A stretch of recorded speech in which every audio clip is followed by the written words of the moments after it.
Yo soy la doctora Salazar, Claudia Salazar, soy médico radiólogo del Hospital Loaiza. El día de hoy vamos a hacer una clase que es súper sencilla, creo que es bien facilita, que son los senos paranasales y las glándulas salivales. ¿Ok? Entonces, vamos a empezar por los senos paranasales.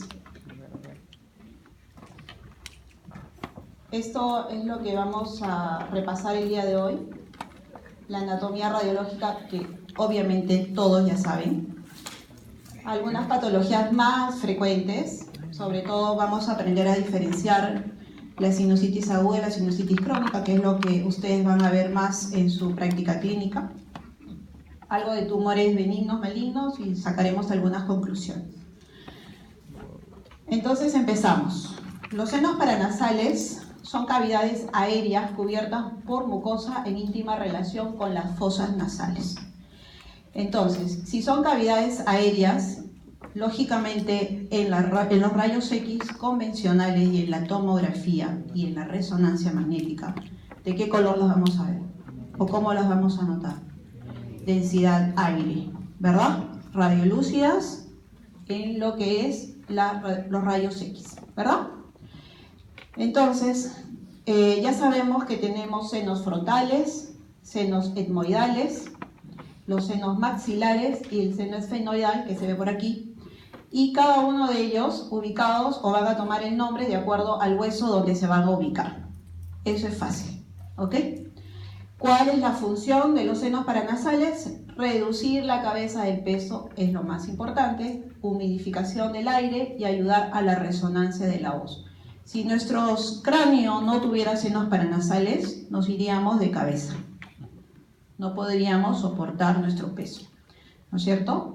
Y a la vez no podríamos tener la resonancia de la voz que cada uno de ustedes tiene. Por eso es que cuando ustedes están resfriados y se llenan de moco, se les escucha diferente, ¿no es cierto? Ya, es por esta razón. ¿Ok? ¿Dónde está mi alérgico? Tampoco ha venido. Allá estás, ya te vi. Ya. Entonces, ¿qué métodos de diagnóstico por imágenes utilizamos para el estudio de los senos paranasales? La radiografía convencional en varias incidencias. Estas son algunas de las incidencias que nosotros podemos utilizar en rayos X. ¿Ya? La incidencia posterior anterior, la lateral y la incidencia de Waters, que es la que nos, de alguna manera podemos visualizar mejor los senos paranasales. Sin embargo, debe quedar claro que la tomografía es el mejor método para el estudio de los senos paranasales. ¿Ok? Nosotros podemos tener una radiografía de senos paranasales convencional normal y hacemos una tomografía y les apuesto que vamos a encontrar moco en más de un seno paranasal. ¿Ok? Entonces, el mejor método para estudiar los senos paranasales es la tomografía. Es una herramienta muy útil en el diagnóstico inicial, estudio de extensión de la enfermedad y para plantear un tratamiento quirúrgico y sobre todo el seguimiento de nuestra enfermedad. ¿Ok? Entonces, lo que nos interesa a nosotros es reconocer en la tomografía la anatomía normal de los senos paranasales. Entonces, utilizamos en forma convencional los cortes axiales, pero podemos tener también reconstrucciones coronales y reconstrucciones sagitales. ¿Ok? Entonces aquí ustedes pueden ver, por ejemplo, en este corte coronal, los senos frontales, los senos etmoidales, ¿no? Los senos maxilares. En este caso, miren, ya van viendo que si los senos son cavidades llenas de aire, en este caso está ocupado por un material de densidad de partes blandas, ¿no? Que luego vamos a aprender a diferenciar qué cosa podría ser. Y en este corte axial podemos ver las celdillas etmoidales anteriores, posteriores y el seno esfenoidal. Y lógicamente tenemos que también reconocer las estructuras que forman parte de la región de la nariz. Realmente, cuando utilizamos el estudio tomográfico de senos paranasales, lo que se debe pedir es una tomografía de macizo facial, ¿no? En el macizo facial estudiamos varias regiones. Una de ellas es los senos paranasales. La otra es la región nasal, la otra es la región orbitaria.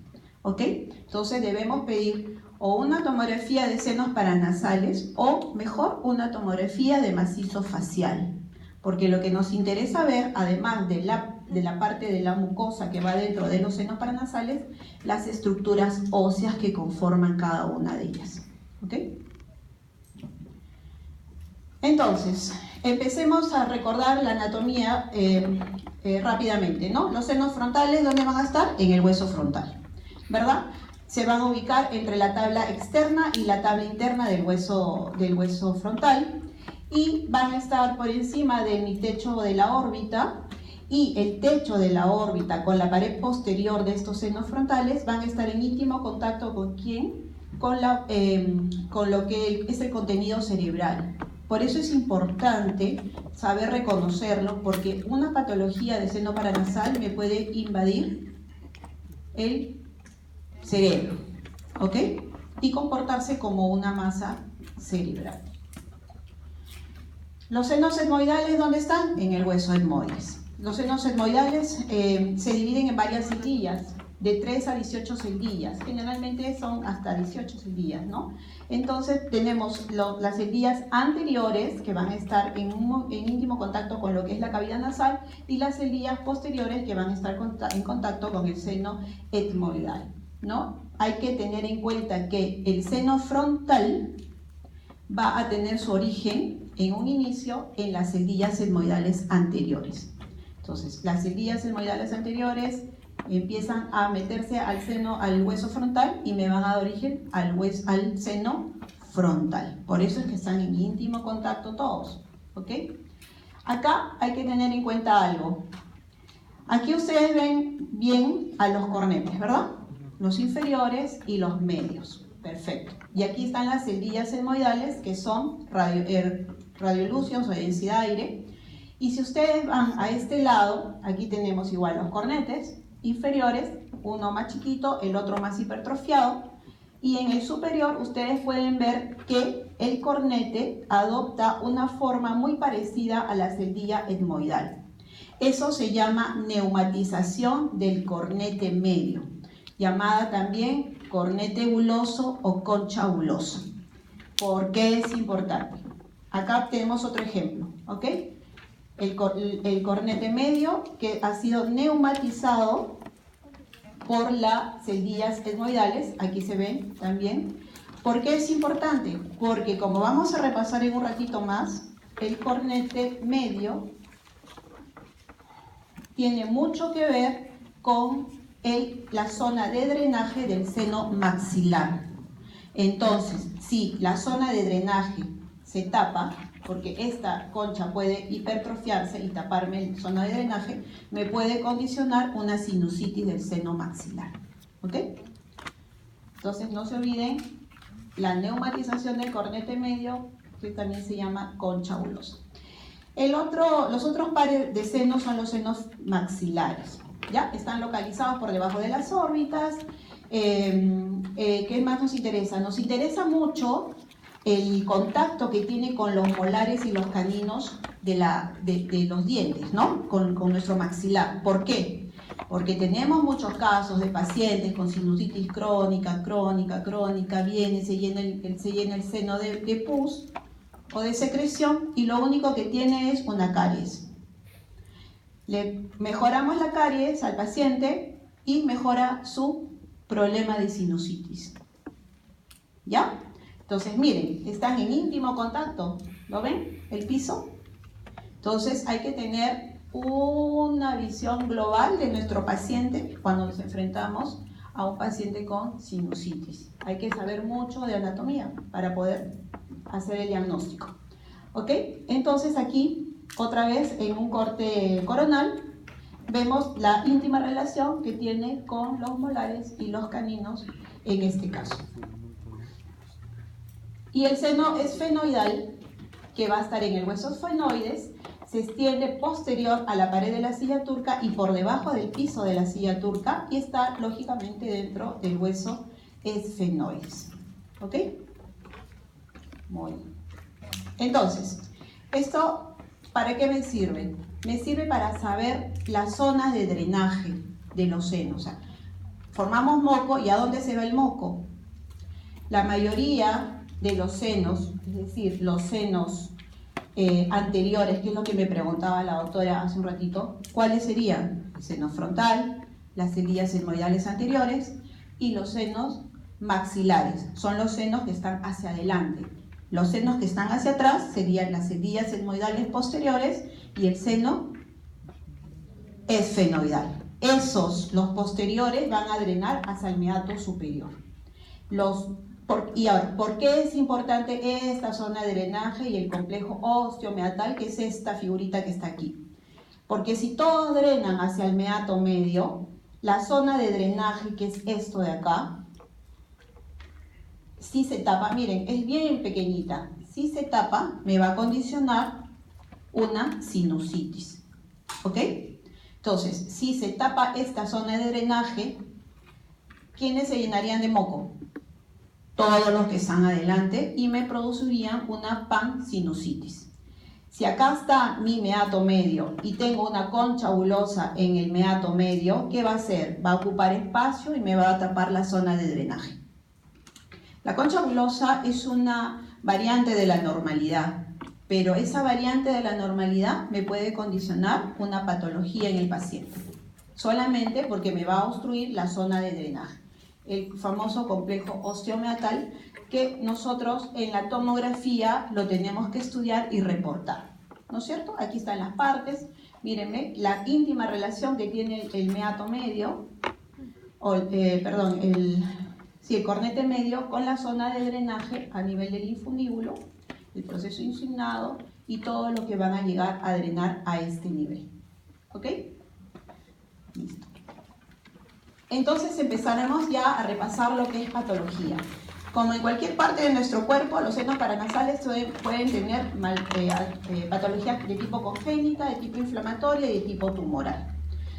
Si hace un momento hemos visto los senos maxilares, por ejemplo, en este caso, que deben ser simétricos, homogéneos, ustedes pueden darse cuenta claramente aquí está el seno maxilar derecho y el seno maxilar izquierdo, si bien es cierto, ocupado por un material de densidad de partes blandas, lo pueden ver que está de menor tamaño que este, ¿verdad? Inclusive, si ustedes se dan cuenta, mi órbita está optando como el espacio que le falta del seno maxilar, ¿verdad? Más grande que esto. Entonces ya vamos viendo que en este caso hay una dismetría en lo que es los globos oculares, o al menos el espacio ocular, y los senos paranasales. Entonces esto es una hipoplasia de seno maxilar izquierdo. ¿Ok? Otra cosa. Aquí el seno maxilar está homogéneo, bien definido, una pared delgada, no hay nada adentro. No hay tabiques, no hay ningún crecimiento adentro. En este caso, que es un corte axial, ustedes pueden ver el seno maxilar derecho, izquierdo, y más bien aparece como un tabique adentro, ¿verdad? Esto es un seno tabicado. ¿Por qué es importante? Porque si tengo un tabique, puede llenarse de moco y me puede condicionar una sinusitis. ¿Ok? Entonces, esas son las malformaciones más frecuentes. Ahora hablaremos de sinusitis. ¿Qué cosa es sinusitis? Sinusitis es una inflamación, una acumulación de tejido, de contenido líquido dentro de los senos. En este caso, ven los senos maxilares, ¿verdad? Entonces, ¿qué es lo que vamos a encontrar en una sinusitis aguda? Si yo tengo líquido y aire, van a formar un nivel hidroaéreo. ¿Ok? ¿Qué más puede haber? Va a haber un aumento en el espesor de la mucosa parietal, es decir, todo este seno que tiene una mucosa adentro recubriéndolo puede empezar a engrosarse. Puede llenarse tanto de líquido que inclusive puede invadir las otras cavidades, sobre todo la cavidad de la mucosa o la mucosa nasal también va a estar inflamada. Y puede velar casi la totalidad de un seno, 2 senos, 3 senos. Más de 2 senos, pansinusitis, ¿ok? Entonces, pero dense cuenta de que hay material líquido o de densidad de partes blandas dentro del seno, pero las paredes del hueso que rodean al seno se mantienen normales. Ahí no pasó nada, ¿ok? Entonces, es solamente un seno ocupado por moco o por líquido o por pus, sinusitis. ¿Ok? Si me compromete la mucosa de la cavidad nasal, entonces diré rinosinusitis, facilito. ¿Ok? Listo, entonces no se olviden, nivel hidroaéreo, aumento del espesor de la mucosa parietal, tumefacción de las mucosas nasales y puede velar más de un seno paranasal. Entonces, en estas cortes o en estas incidencias de radiografía convencional de senos paranasales, tenemos mis senos frontales, mis senos etmoidales anteriores, mi seno maxilar izquierdo y qué pasa con mi seno maxilar derecho. ¿Ven que la radiotransparencia no es la misma? Hay un nivel hidroaéreo, porque esta es una densidad líquido, ¿verdad? Y aquí tengo densidad aire, entonces está formándose un nivel hidroaéreo. En este corte, ¿dónde está el nivel hidroaéreo? El seno está aquí. Aquí está el otro seno y aquí aparece el nivel hidroaéreo. ¿Lo ven? Esta densidad no se ve a este nivel. Se ha perdido la transparencia. ¿Ok? ¿Se dan cuenta, verdad? Listo. Entonces, nivel hidroaéreo y los huesitos se mantienen normales. ¿Qué pasa también en la sinusitis aguda? Pueden haber complicaciones. Complicaciones de las partes blandas que están externas a mi seno o de las partes blandas que están internas, pegaditas también a mi seno. Es decir, si ustedes se dan cuenta, tengo aquí el seno maxilar derecho o con la mucosa engrosada, el seno maxilar izquierdo con mi nivel hidroaéreo, pero si yo me fijo en las partes blandas que están por delante de mi seno maxilar, ven, el grosor de esta parte blanda es diferente a esta. Aquí hay un edema, una hinchazón. Entonces puede haber una celulitis como consecuencia de este proceso infeccioso. Hay pacientes que vienen no solamente con dolor, sino vienen con una zona más hinchada. Entonces ustedes lo tocan, les duele, ¿no? Hacen su examen físico, dicen que tienen una sinusitis y además hay un compromiso de las partes blandas. Vamos a las partes blandas que están por dentro. Aquí tenemos la cavidad nasal, algunas heridas etmoidales, ¿no? Anteriores, posteriores, mi globo ocular, el otro globo ocular. Estas rayitas que están por acá van a ser ¿qué? Los músculos. Y si ustedes se dan cuenta, este músculo interno está desplazado por un componente de material de partes blandas. Eso se llama un absceso orbitario, como consecuencia de una sinusitis de las setillas etmoidales. Entonces, si bien es cierto, la mucosa o el líquido o el pus que está dentro de mi seno no me va a alterar mi hueso, puede tener una extensión extrasinusal, ¿ok? Y eso se ve generalmente en la sinusitis aguda. Nuevamente, otro ejemplo, seno maxilar izquierdo, y pueden ver ustedes que está ocupando la totalidad del seno, inclusive yéndose hacia las setillas etmoidales anteriores, ¿sí? Entonces, esto será una pansinusitis, pero mi hueso no está afectado. Sinusitis aguda. Aquí, otro ejemplo. Igual. ¿Y por qué ustedes creen que más es de estos senos? Básicamente por el tema de la zona de drenaje, ¿no es cierto? Significa que ha habido una obstrucción en el complejo osteomeatal y se ha llenado mi seno de líquido, pero mi pared del hueso permanece normal. Y en este caso, miren, también hay una celulitis facial, ¿ven? Más gordita que este lado. La sinusitis crónica. ¿Cuál es la gran diferencia con la sinusitis aguda?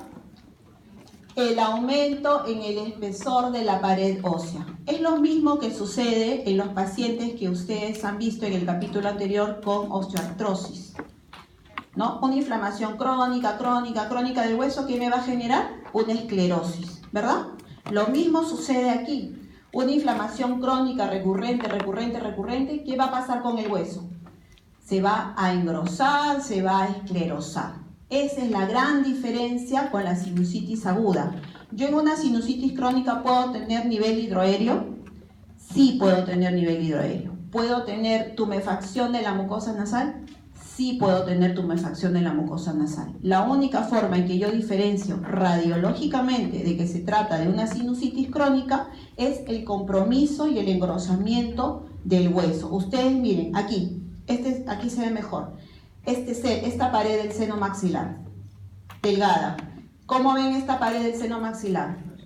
Engrosada, gruesa, irregular, tosca. Significa que aquí toda la vida se llenó de pus o de líquido. ¿Ok?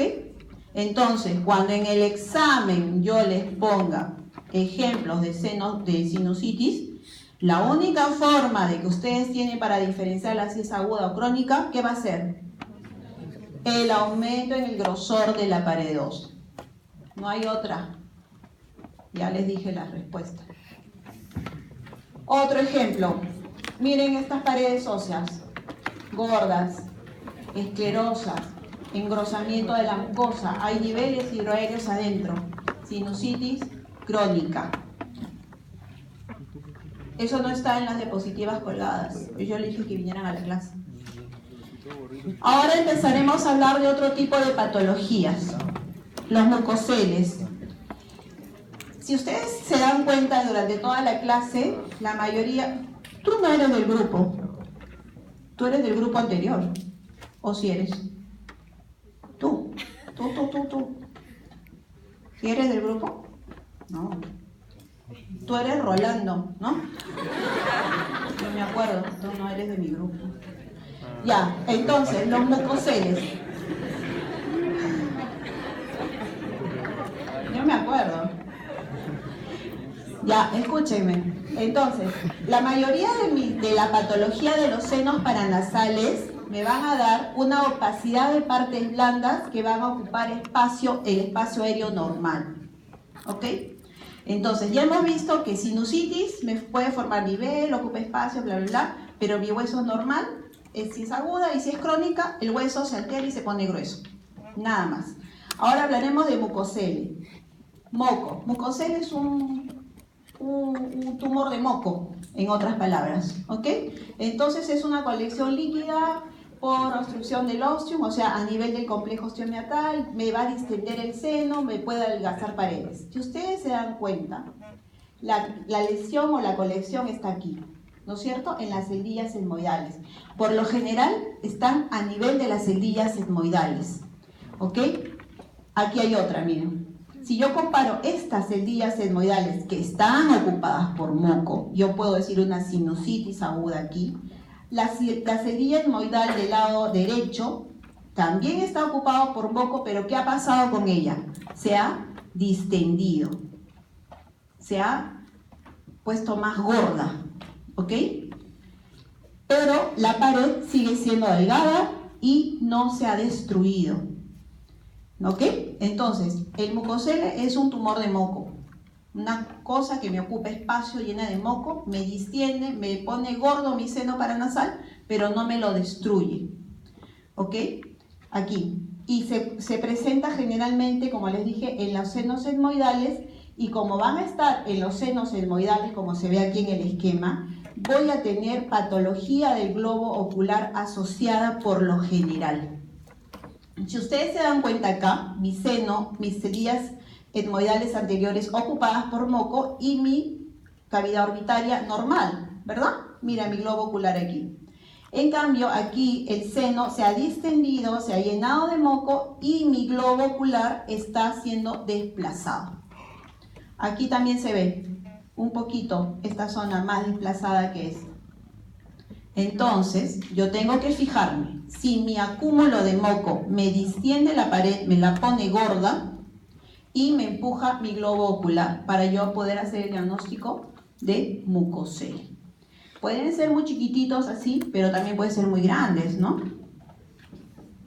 Aquí, por ejemplo, tengo un mucocele que está ocupando, ¿quién? El seno frontal del lado derecho. ¿Lo ven? está ocupando espacio y mi globo ocular lo está desplazando. Esta es la resonancia magnética de este mismo caso. Miren aquí, ocupa un espacio y me desplaza mi globo ocular. Otra, aquí en resonancia, T1 y T2. Tengo mi espacio ocupado y me desplaza mi globo ocular. Aquí también, mi espacio ocupado por moco, bueno, en este caso no se ve el desplazamiento, pero corresponde a este sagital corresponde a este axial. ¿Ok? Entonces, el mucocele en el 90% de los casos se asocia a síntomas oftálmicos. ¿Ok? O sea, si yo tengo un paciente que viene con un ojito un poquito desviado, con una cosa abultada por aquí, y le hago una tomografía, mucocele como primer diagnóstico. Entonces, pasaremos a los tumores benignos. Los mucoceles en algunos casos son considerados como parte de los tumores benignos, ¿no? Porque es una lesión ocupante de espacio, pero que no me destruye el hueso. Entonces, en los tumores benignos tenemos a los papilomas, que son pequeñas bolitas de moco. Los pólipos, tenemos los papilomas, que son también lesiones de partes blandas que más bien van a ocupar espacio, que sí me pueden destruir el hueso, van a ocupar un espacio. Y los osteomas, que son tumores prácticamente calcificados, huesitos dentro de mis senos paranasales. Entonces los pólipos son una o varias lesiones radioopacas, ¿no? Aquí miren, una, dos, como pequeñas bolitas. Pueden ser muy grandes también, aquí hay más. De forma circular, oval, de bordes regulares, de densidad homogénea, que no compromete la pared del seno y en la tomografía no capta contraste. ¿Cuál es la diferencia entre los tumores benignos y malignos de los senos paranasales en tomografía? Es que los tumores benignos no captan contraste. Los tumores malignos captan contraste. ¿Ok? Entonces, miren, los pólipos van a ser pequeñas bolitas que van a estar dentro de mi seno. No me lo van a dilatar, no van a formar nivel hidroaéreo, no van a comprometerme el hueso. Son pequeñas bolitas. Aquí está bonito. A veces cuando, en este caso, miren, tengo un pólipo del seno etmoidal, pero tengo moco dentro de los otros senos, ¿no? ¿Pueden coexistir varias patologías? Sí, pueden coexistir. Aquí, más pólipos, bolitas. Pequeñas bolitas, con moquito, no importa, pero son pequeñas bolitas que pueden obstruir y llenar de moco el resto de los senos paranasales. Miren, más bolitas, ¿ok? Pólipo, no se olviden. No me van a alterar la pared de mis senos. Aquí puede haber también algunas bolitas y puede haber acúmulo de líquido en los senos etmoidales. Aquí inclusive hay una sinusitis, ¿no? De los senos frontales y de las celillas etmoidales asociada a los pólipos. La otra patología son los papilomas, son los tumores benignos epiteliales de la mucosa, que generalmente van a tener un inicio en una zona de hiperostosis, es decir, una zona de engrosamiento del hueso. Aquí, por ejemplo, si ustedes se dan cuenta, esa densidad de partes blandas, a diferencia de la sinusitis, a diferencia de los mucoceles, a diferencia de los pólipos, está ocupando espacio y me está destruyendo parte de mi hueso para poder irse y meterse al otro seno paranasal. ¿Ok?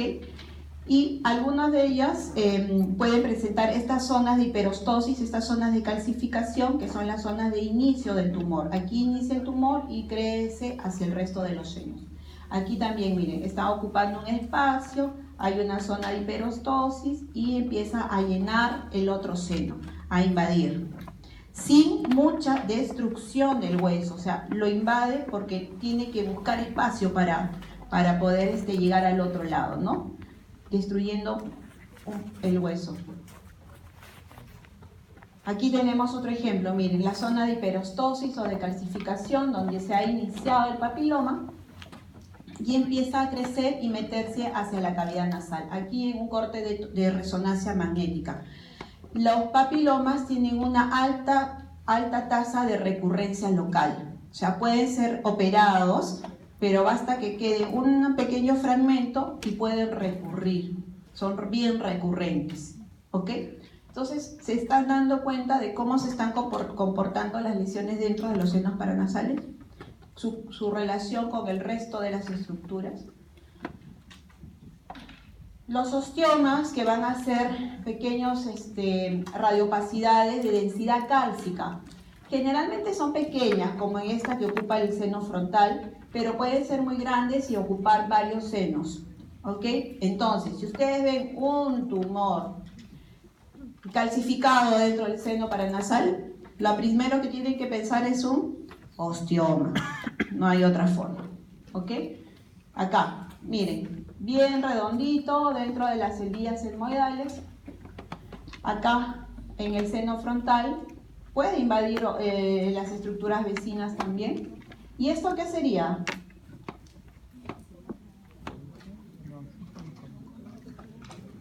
Papiloma, pólipo.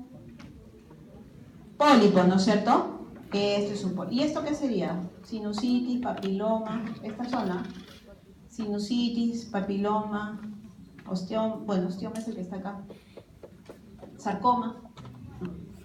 ¿Qué sería esto? Mucocel. ¿Qué es? Es líquido, ¿no es cierto? ¿O no? Sí, es líquido. ¿Distiende? No mucho, poquito. Sinusitis. Sinusitis es la primera posibilidad, ¿no es cierto? Los tumores malignos. Los tumores malignos, el principal es el carcinoma epidermoide y luego vienen los sarcomas. ¿Ok? Entonces, ¿qué hacen los tumores malignos normalmente? Invaden estructuras vecinas, las destruyen, son captadoras del contraste. Miren aquí, tenemos la lesión en este esquema que me está invadiendo y destruyendo las paredes de este seno maxilar. Entonces, aquí tenemos, por ejemplo, un carcinoma epidermoide. Una lesión que me ocupa espacio, captadora de la sustancia de contraste tras la administración en la tomografía. ¿Y qué ha pasado? Me ha roto el hueso en forma desordenada, descontrolada y está saliendo hacia las partes blandas.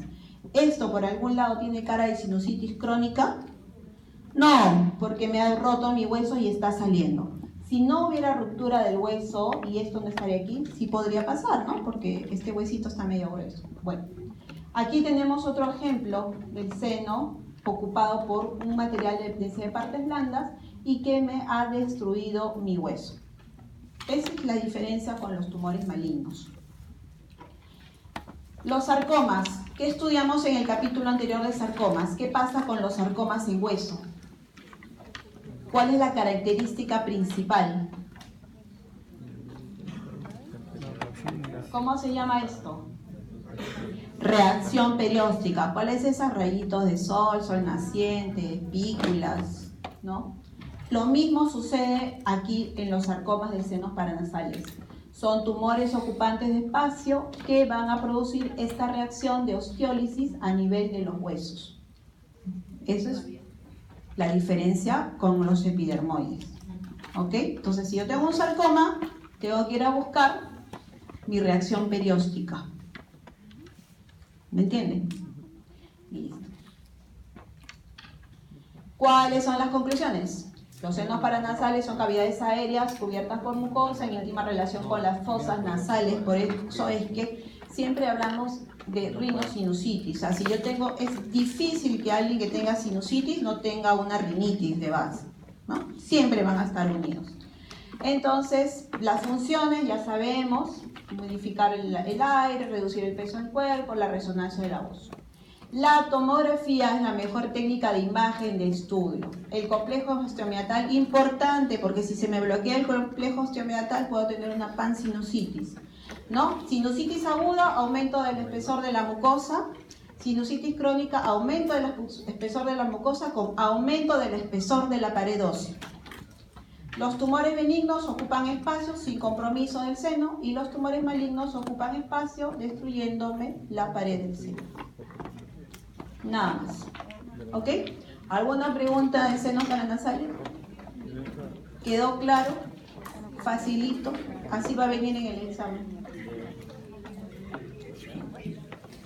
Hablaremos de glándulas salivales rápidamente. ¿Ya? Las glándulas salivales, ¿qué van a hacer? Van a ser órganos accesorios de la digestión que se van a encontrar básicamente cerca a la boca. Tenemos las parótidas, tenemos las sublinguales y las submaxilares. ¿Por qué es importante las glándulas salivales? Porque la saliva disuelve los alimentos, es el primer inicio de la digestión, ¿no? Va a hacer que nuestro bolo sea más fácil de ser deglutido. Por eso es que pacientes con enfermedad de Sjögren, por ejemplo, no tienen dificultad para deglutir, no producen saliva. Entonces tenemos, como ya les dije, la parótida. La parótida también forma parte, o la región parotidia que se ve aquí, también forma parte de nuestra macizo facial. ¿Ok? Entonces la parótida, que es la glándula más grande, va a estar ubicada en la zona retromandibular anterior, cubre parcialmente la rama de la mandíbula, está en íntima relación con nuestro maxilar, pues, ¿no? La rama mandibular. Tiene dos partes, una zona interna y una zona más superficial, que es la que nosotros podemos palpar, podemos ver con ecografía. Y lo más importante que debemos conocer es que su conducto, el conducto de Stenone, va a perforar el músculo buccinador, la mucosa oral y desemboca a nivel del segundo molar superior. Si ustedes con su lengua cogen su mucosa interna, ustedes pueden palpar su conducto de Stenone. Pálpelo. Ahí tiene una raya. ¿Ok? ¿Lo sienten? Ese es el conducto de Stenone. Y por ahí va a salir la saliva, ¿no? Ya. Así recién se han dado cuenta que tienen conducto de Stenone, ¿no? Entonces, ¿cómo yo estudio a las glándulas salivales en general, incluyendo a lo que es la tiroides, cuando hagamos la parte de tiroides? Con la ecografía. La ecografía es la principal herramienta para poder estudiar las glándulas salivales. La ecogenicidad de las glándulas salivales, de todas las glándulas salivales, incluyendo la tiroides, incluyendo los testículos, tienen esta ecogenicidad, una ecogenicidad intermedia. Significa que si yo aprendo a reconocer la ecogenicidad normal de las glándulas salivales, puedo reconocer la patología fácilmente, desde un proceso inflamatorio hasta un proceso tumoral. ¿Ok? En la próxima clase, los que están conmigo en el hospital, les voy a ver sus glándulas salivales con ecografía, para que las puedan ver. ¿Ya? Entonces, y en la tomografía va a ocupar, como les dije, la fosa retromandibular. Aquí está la mandíbula, ocupan este espacio las glándulas salivales. En este caso, en este ejemplo, se ve la glándula salival de esta ecogenicidad porque tiene ha sufrido un cambio de tipo graso. Y eso sucede cuando hay patología crónica, ¿no? O cuando hay obstrucción del conducto de Stenone, ¿sí? Entonces, aquí tenemos, miren, la glándula submaxilar. ¿Se parece o no se parece a la glándula? Ustedes podrían reconocerla si yo les pongo este ejemplo con el otro. No las podríamos reconocer. Todas son iguales, todas las glándulas. Si yo le pongo un lóbulo derecho de la tiroides, se va a ver igual. Si yo les hago un corte ecográfico del testículo, se va a ver igual. Todas las glándulas son de esa ecogenicidad. Entonces aquí tenemos en el esquema a la glándula submaxilar, que es una glándula pequeña. ¿La podemos ver con ecografía? Sí, las podemos ver. Justo entramos por debajo de la mandíbula y aquí está. Si ustedes se tocan, muchas veces lo que ustedes se tocan acá, ¡ay, mis amígdalas! No son las amígdalas están más atrás. Es la glándula salival y el ganglio que están por ahí. Sí, tóquense acá. Ay, ¿cómo dicen?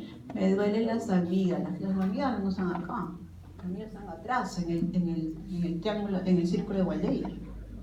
¿Ya? Entonces, y que su conducto de drenaje, aquí en el esquema lo podemos ver, es el conducto de Wharton. El conducto excretor transcurre desde la glándula, aquí miren en el esquema, transcurre desde la glándula por encima de mis músculos miloioideos, o sea, los músculos del piso de la boca, y se extienden hasta la carúncula sublingual. O sea, levanten la lengua, ahí tienen el frenillo, ¿no? Frenillo le dicen, creo. A los costaditos están los dos conductitos de Wharton saliendo. ¿Los han visto? Sí, cuando vayan al espejo, levanten la lengua, y van a ver que de ahí empieza a salir saliva. Ese es el conducto de Wharton. Ni siquiera se han visto. No lo han visto, o sí lo han visto. ¿Por qué es importante? Porque nosotros, cuando estudiamos, bueno, acá, antes de eso, la sublingual, miren, es más chiquita, ¿la ven? Es igualita al resto de las glándulas. Está por aquí. Esa es más difícil de ver en ecografía porque los músculos del piso de la boca las van a ocultar un poco, ¿ya? Pero en tomografía sí se ve claramente. Ok, entonces, aquí está, miren, la ecografía es el método de imagen inocuo y sencillo, barato. Permite diferenciar las lesiones sólidas, quísticas, todo lo que ustedes han estudiado en el primer capítulo de este curso. Y me sirve para hacer la guía, para guiar a mi biopsia por aspiración con aguja fina. ¿Qué quiere decir? Que yo tengo un tumor, con mi ecografía lo identifico y con una aguja fina, o sea, esa aguja de sacar sangre, plac, plac, plac, pico 2 o 3 veces y saco una muestra de célula para saber de qué se trata el tumor o la lesión que estoy viendo en ese momento. Ok, se realiza con traductores lineales de frecuencia, eso ya lo saben, y la ecogenicidad normal de las glándulas es mayor, es decir, es mayor que de los músculos, por eso es que se ve brillante. Mire la parótida, esto es normal, la submaxilar, se ve bien parecida a la ecogenicidad, ok, eso es normal. Entonces, en tomografía, ya les dije, aquí se ven, miren, en el espacio parotidio, en este caso la parótida, aquí se ve, porque está patológica, obviamente, esto es lo normal, esto es lo patológico, ¿no? Y el conducto externo puede a veces visualizarse, aunque no esté dilatado, ¿sí? Porque a veces por ahí está justo secretando la saliva y podemos visualizar. ¿Ya? En resonancia magnética, ¿para qué nos sirve las glándulas salivales? Solamente para diferenciar lesiones tumorales, ver si hay compromiso de partes blandas más profundas, pero realmente si yo puedo hacer diagnóstico solamente con ecografía, mandar la biopsia y empezar tratamiento. ¿Ok? Suficiente con la tomografía. Allá, esto de aquí. Antiguamente, y lo he puesto porque realmente el sílabus lo solicita, pero las cialografías ya no se hacen. Antes, inclusive antes de que yo era residente, se hacían, ¿ya? Entonces, ¿por qué era importante? Porque nosotros metíamos sustancia de contraste iodada a través del orificio de Steno o el orificio de Wharton. Por eso es que nosotros teníamos que saber identificar dónde está el orificio. ¿Y ustedes creen que íbamos a ver el puntito por donde salía la saliva? No. Entonces, ¿qué es lo que hacíamos? Poníamos gotas de limón. Porque ustedes cuando ven el limón, la naranja, el ceviche, ¿no se les sale la saliva? Sí, ¿no es cierto? Igualito. Entonces, lo que hacíamos nosotros es abrir la boca. Ahí estás también, ya te vi. No, tú no eres. Estoy reconociéndolos, a mis favoritos. Les poníamos gotitas de limón, entonces veíamos que por ahí salía la gotita de saliva y por ese puntito filiforme metíamos una aguja roma, ¡plin! Y luego inyectábamos contraste, como si fuera la vena, y pintábamos el conducto. ¿Y qué veíamos? Zonas de defecto que me decían, ya tiene un cálculo, pues, ¿no? Igualito que en las urografías, igualito que en las colarografías. O podíamos ver zonas de dilatación quística, así como esta, que era una pues cialoadenitis, ¿no? Podemos ver quistes, fístulas, la contraindicación, inflamación aguda y la alergia al yodo, lógico, porque si yo tengo el conducto de Wharton inflamado y le meto la aguja, el paciente me va a recordar a toda mi parentela, ¿no es cierto? Le va a doler horrible y no se puede hacer eso. Entonces, las patologías, las inflamatorias, las obstructivas, los tumores benignos, los tumores malignos, ¿ya? La parotiditis es una de las principales patologías, la hemos puesto como ejemplo porque la glándula parótida es la más grande, todo el mundo, o la mayoría de ustedes, o bueno, en mi época, hemos sufrido de parotiditis en algún momento, ¿no? Se nos ha hinchado la cara, le duele, procesos virales. ¿Qué es lo que sucede? La glándula parótida, ¿qué va a pasar? Se va a aumentar de tamaño, la ecogenicidad va a disminuir, a veces solamente aumenta de tamaño, la ecogenicidad se mantiene, pero si yo tengo dolor, hago la ecografía de la parótida y la veo más gorda que del lado derecho, entonces el diagnóstico es parotiditis, así de simple.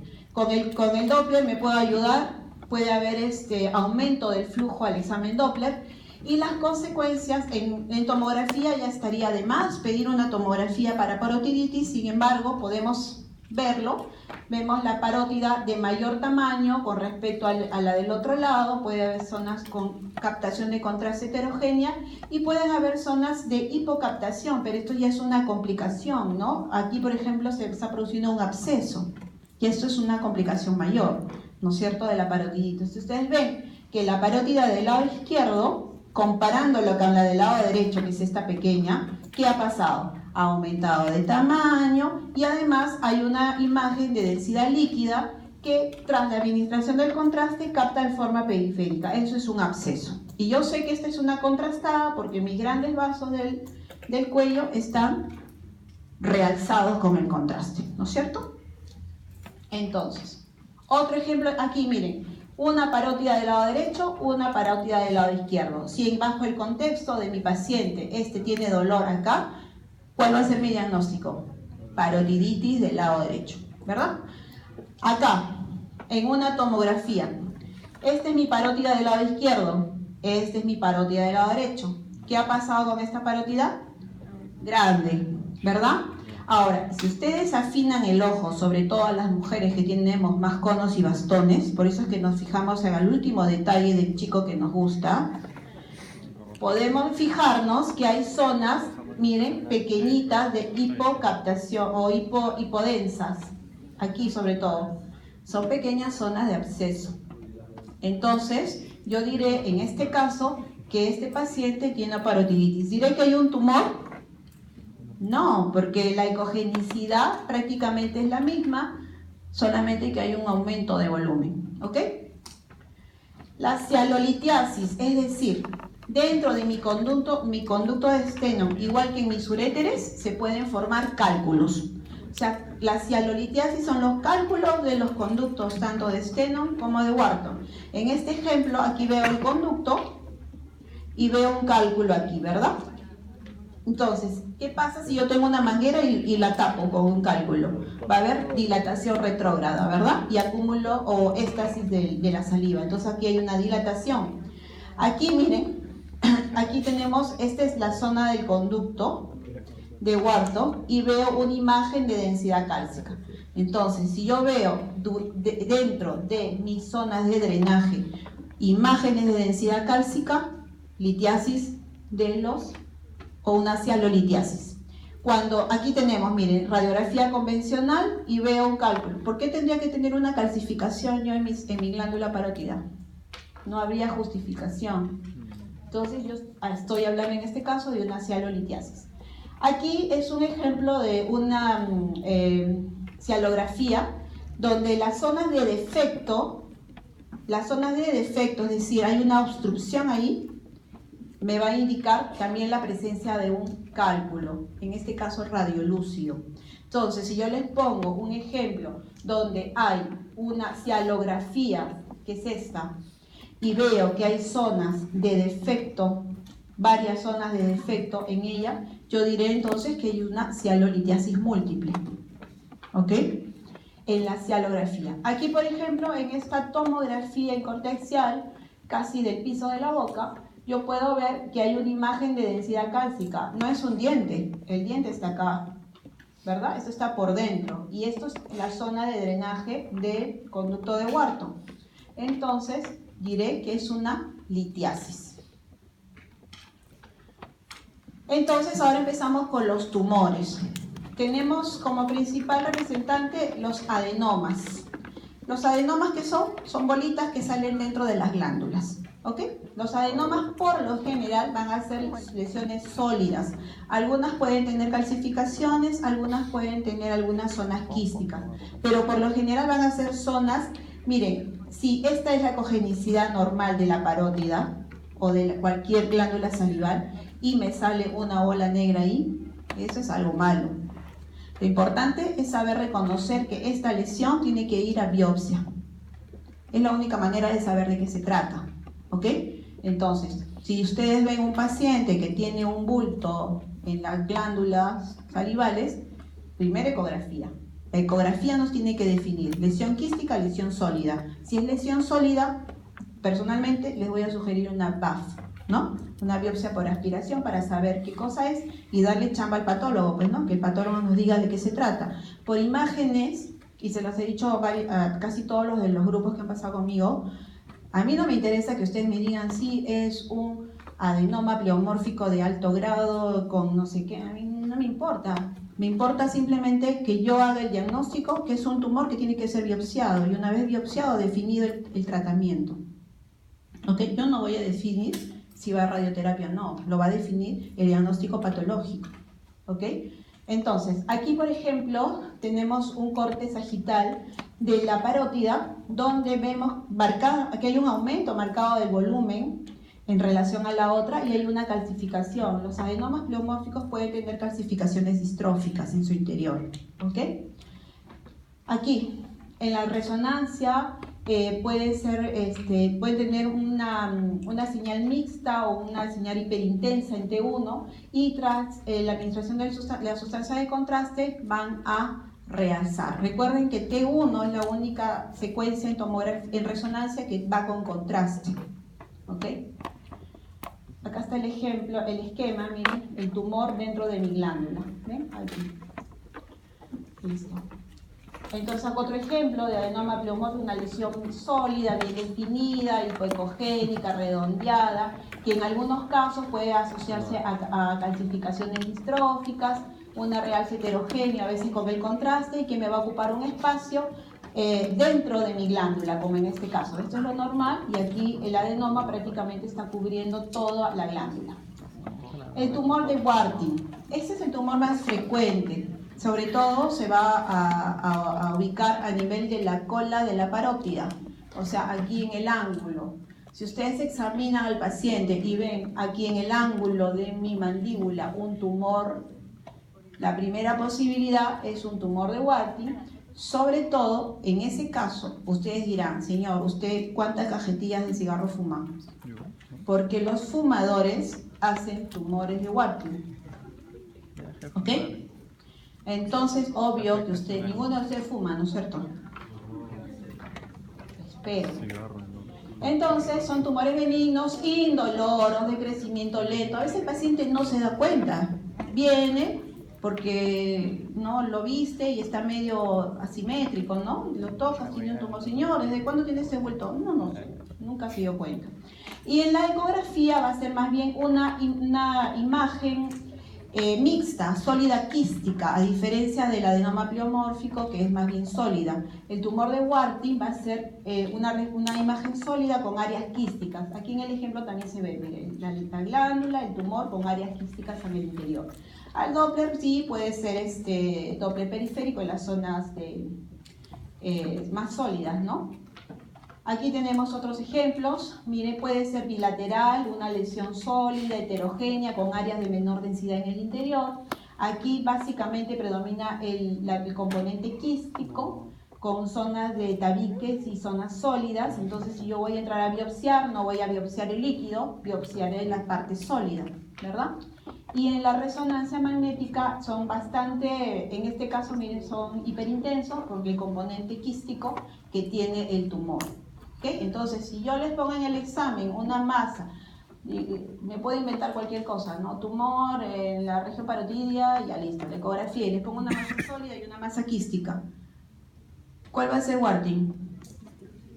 La quística. ¿Cuál va a ser adenoma? La sólida. Ya fácil. No se pueden quejar. El carcinoma mucoepidermoide, bueno, son lesiones sólidas, pero son más, miren, son más irregulares, el contorno es más ondulado, más microlobulado, tienen una cara más fea, ¿verdad? Que los otros tumores que son más definidos. La resonancia, la tomografía me puede mostrar, nos puede ayudar a diferenciar tumores de bajo grado y tumores de alto grado, pero al final, igual, lo mismo que les dije, si yo reconozco este tumor, necesito mandarlo a biopsia, ¿no? Y me definirá de qué se trata. Y por último, los linfomas. Los linfomas también son lesiones sólidas, hipoecoicas, mal definidas, pero ¿qué cosa es el linfoma? ¿Es un cáncer de quién? De los ganglios linfáticos, ¿verdad? Entonces, si yo tengo una masa sólida en mi parótida y además le hago la ecografía de mis cadenas ganglionares y veo ganglios, la primera posibilidad dentro de mi pensamiento será que pueda ser un linfoma de glándulas salivales, ¿no es cierto? Como una de las posibilidades, porque un tumor maligno también me puede dar ganglios, ¿no? Pero si tengo ganglios axilares, ganglios cervicales, ganglios inguinales, ¿para dónde me voy más? Linfoma, ¿no es cierto? Entonces, aquí por ejemplo, tengo unos tumores pequeños, pero tengo varios ganglios alrededor. Por acá, por aquí, por aquí, por aquí, por aquí. Ganglios y tumores captadores dentro de las glándulas, entonces diré que se trata de un linfoma de glándulas salivales. ¿Ok? Entonces, ¿cuáles son las conclusiones? Las glándulas salivales son órganos accesorios. La ecografía es un método valioso y útil para el diagnóstico. No solo permite la confirmación o exclusión de la presencia de una masa, sino que nos permite suministrar datos importantes para el diagnóstico y sobre todo me sirve para biopsia de aspiración bajo guía ecográfica. ¿Ok? Entonces, en las glándulas salivales tenemos lesiones inflamatorias, lesiones benignas, lesiones malignas y los famosos litiasis de los conductos. ¿Ok? ¿Tienen alguna pregunta, duda, comentario, crítica? ¿Nada? Listo. Entonces, espero que saquen 20 en el examen. Listo. Chao.